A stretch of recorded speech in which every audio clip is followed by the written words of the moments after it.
Hello दोस्तों H P पटवारी के previous years के क्वेश्चंस हम आपके साथ डिस्कस कर रहे हैं। इससे पहले हम एक पार्ट कर चुके हैं। आज पार्ट नंबर सेकंड आपके साथ डिस्कस करेंगे और कुछ और इम्पोर्टेंट क्वेश्चंस आपके साथ डिस्कस करेंगे। तो स्टार्ट करते हैं क्वेश्चन नंबर फर्स्ट से। इसमें बोला find the smallest square number which is exactly divisible by 4, 9 and 10। तो आपको smallest square number find out करना है जो कि 4, 9 और 10 तीनों से पूरी तरह से डिवाइड हो जाए। तो ऑप्शंस में अगर हम चेक करें तो 490 जो है वो स्क्वायर नंबर नहीं है, एलिमिनेट हो जाएगा। 360 भी जो है वो स्क्वायर नंबर नहीं है, ये ऑप्शन भी एलिमिनेट हो गया। अब बचे आपके 900 और 400। ये हैं तो दोनों स्क्वायर नंबर, पर 400 जो है वो 9 से डिवाइड नहीं होता है, 4 और 10 से तो डिवाइड हो ही जाता है, इसलिए ये ऑप्शन भी एलिमिनेट हो जाएगा। तो ऑप्शन ए जो है वो सही बन जाएगा। ठीक है, नेक्स्ट क्वेश्चन देखते हैं। इसमें बोला है a man got 10% increase in his salary if his new salary is ₹1,54,000 then original salary is. तो देखो, एक आदमी के वेतन में 10% की वृद्धि होती है और उसका नया वेतन कितना हो जाता है, 1,54,000 रुपये। तो आपको बताना है कि 10% के इंक्रीज से पहले उसकी सैलरी कितनी थी। ठीक है, तो देखो इस क्वेश्चन को हम रेशो मेथड से करेंगे, कितना इजी ये हो जाएगा। देखो कितना इंक्रीज हो रहा है सैलरी में, 10% का। अब 10% को कैसे लिखते हैं, 10/100। तो 0 से 0 कट जाएगी तो 1/10 बच जाएगा आपका। तो डिनोमिनेटर में ये जो 10 है ना, ये किसकी रेशो है, इंक्रीमेंट लगने से पहले वाली जो सैलरी है उसकी रेशो है, जिसको हम ओल्ड सैलरी भी बोल सकते हैं। तो ओल्ड सैलरी को मैं OS लिख रहा हूँ, उसकी रेशो कितनी आ गई हमारे पास, 10। और न्यूमरेटर में ये जो 1 है ये क्या है, जो सैलरी में इंक्रीज हुआ रेशो में। तो अगर उसकी पुरानी सैलरी की रेशो 10 थी, 1 का इंक्रीज हुआ, तो नई सैलरी की रेशो कितनी बन जाएगी, 10 + 1 11। अब रेशो में उसकी नई सैलरी कितनी होगी, 11, और एक्चुअल में उसकी नई सैलरी कितनी है, 1,54,000 रुपये। तो 11 रेशो की वैल्यू कितनी आ गई, 1,54,000 रुपये। एक रेशो की वैल्यू निकालनी है आपको, तो 1,54,000 रुपये को आपको 11 से डिवाइड कर देना है, तो ये आ जाएगा आपका 14,000। तो एक रेशो की वैल्यू कितनी आ जाएगी, 14,000। आपको क्या निकालनी है, इंक्रीमेंट लगने से पहले वाली उसकी सैलरी निकालनी है, जिसकी रेशो कितनी है, 10, यानी 10 रेशो की वैल्यू आपको निकालनी है। तो एक रेशो की वैल्यू 14,000 रुपये और 10 रेशो की वैल्यू 14,000 × 10, 1,40,000 रुपये। ऑप्शन सी जो है वो सही हो जाएगा। अगला क्वेश्चन देखो। इस क्वेश्चन में बोला है the population of A village is 5,000 and it increase at the rate of 2% every year. After 2 year the population will be. तो देखो, एक गांव की पॉपुलेशन 5,000 है और इस पॉपुलेशन में हर साल 2% की वृद्धि हो रही है। तो आपको बताना है कि 2 साल के बाद पॉपुलेशन क्या होगी। तो देखो, इस क्वेश्चन को हमें रेशो मेथड से ही करना है और उसी तरह करना है जिस तरह हम कंपाउंड इंटरेस्ट का क्वेश्चन जो है वो सोल्व करते हैं। तो स्टार्ट कहाँ से करेंगे हम, रेट ऑफ इंक्रीज से। तो रेट ऑफ इंक्रीज कितना है, 2%। 2% का मतलब क्या हो गया, 2/100। कटेगा कितना आ जाएगा, 1/50 आ जाएगा। तो ये जो डिनोमिनेटर में 50 है ना, ये किसकी रेशो हो जाएगी, जो करंट पॉपुलेशन है। करंट पॉपुलेशन को मैं CP लिख रहा हूँ, यानी जो अभी पॉपुलेशन है ना उसकी रेशो हो जाएगी 50। और न्यूमरेटर में 1 जो है वो क्या है, जो पॉपुलेशन में इंक्रीज हो रहा है।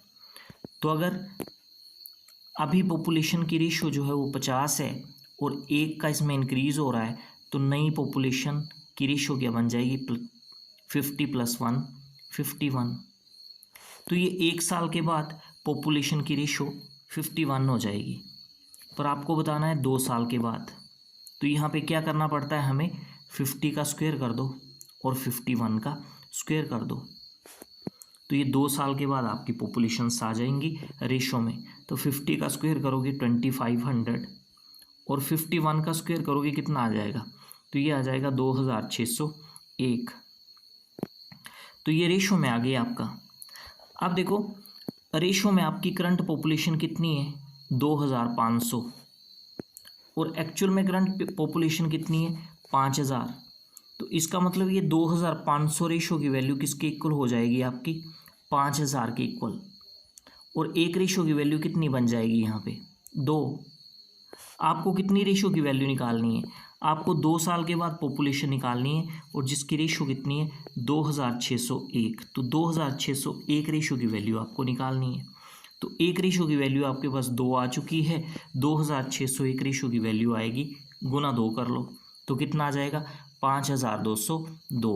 ऑप्शन सी सही हो जाएगा। ठीक है, अगला क्वेश्चन देखते हैं। इस क्वेश्चन में बोला है if a train 240 metre long passes a pole in 16 second then the speed of the train is. तो देखो एक 240 मीटर लंबी ट्रेन एक खंबे को 16 सेकेंड में पार कर रही है, तो आपको ट्रेन की स्पीड फाइंड आउट करनी है। तो देखो खंबे को पार करने के लिए ट्रेन को कितना डिस्टेंस कवर करना पड़ेगा, जितनी ट्रेन की अपनी लंबाई है उतना ही डिस्टेंस उसको कवर करना पड़ेगा। तो डिस्टेंस आ गया 240 मीटर का, टाइम आ गया 16 सेकेंड का, तो स्पीड निकल आएगी। स्पीड का formula distance upon time 240 upon 16। तो ये स्पीड आ जाएगी आपकी मीटर पर सेकेंड में, पर आपको स्पीड चाहिए किलोमीटर पर आवर में। तो मीटर पर सेकेंड को किलोमीटर पर आवर में चेंज करने के लिए आपको क्या करना पड़ता है 18/5 से मल्टीप्लाई करना पड़ता है। और अगर किलोमीटर पर आवर को मीटर पर सेकेंड में चेंज करना हो तो 5/18 से मल्टीप्लाई करना पड़ता है। तो ये आपको ध्यान रखना है। तो ये स्पीड किलोमीटर पर आवर में आ जाएगी। इसको आप कैंसिल कर लो, देखो 5 से 240 कट जाएगा, 5 4 द 20 होता है, 4 बचेगा बना 40, 5 8 द 40, और 16 से ये 48 कट जाएगा, 3 आ जाएगा, 18 इंटू 3 कितना हो जाएगा 54 किलोमीटर पर आवर। तो ऑप्शन बी जो है वो सही हो जाएगा। ठीक है, अगला क्वेश्चन देखो। तो इस क्वेश्चन में आपको 4, 6, 12 और 15 का एलसीएम फाइंड आउट करना है।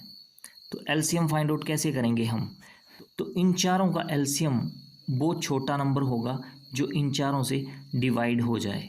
तो उसके लिए करना क्या होता है, हमें इन चारों में से जो सबसे बड़ा नंबर है ना 15, उसका पहाड़ आपको पढ़ना शुरू कर देना है और तब तक पढ़ना है जब तक आपको कोई ऐसा नंबर ना मिल जाए जो इन चारों से डिवाइड हो जाता हो। तो देखो पढ़ते हैं, देखो 15 बनता 15, तो ये तो 15 से ही डिवाइड होता है और बाकी 4, 6 और 12 से तो डिवाइड होता नहीं। 15 टू द 30, अब 30 जो है वो भी 6 और 15 से तो डिवाइड हो जाएगा पर 4 और 12 से नहीं होगा। अब 15 3 द 45, ये भी चारों से डिवाइड नहीं होगा। 15 4 द 60, अब 60 देखो चारों से डिवाइड हो जाता है, तो 60 ही क्या होगा इन चारों का एलसीएम। तो ऑप्शन बी जो है वो सही हो जाएगा। ठीक है, अगला क्वेश्चन देखते हैं। इस क्वेश्चन में आपको बोला है if the sum of 2 consecutive even numbers is 66 then the smallest one is.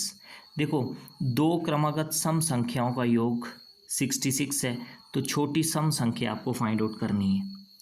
तो देखो अगर एक सम संख्या हम ले लें x, तो अगली क्या लेनी पड़ेगी हमें x+2 लेनी पड़ेगी।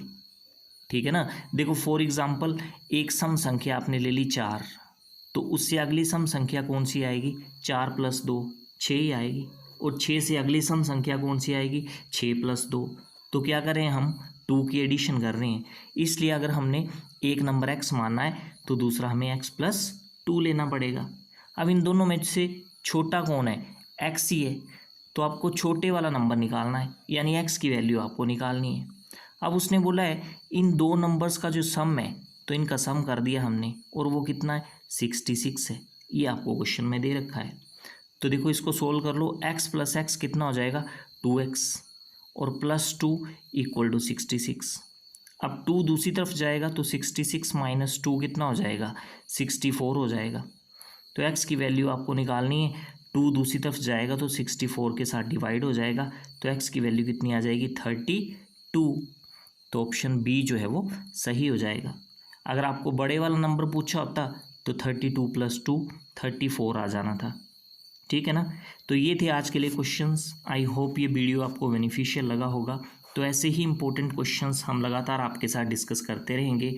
तो वीडियो को लाइक और शेयर आप जरूर कर दें, और चैनल पर अगर आप नए हो तो चैनल को सब्सक्राइब भी कर लें। तो आज के लिए फ़िलहाल इतना ही। Thanks for watching it.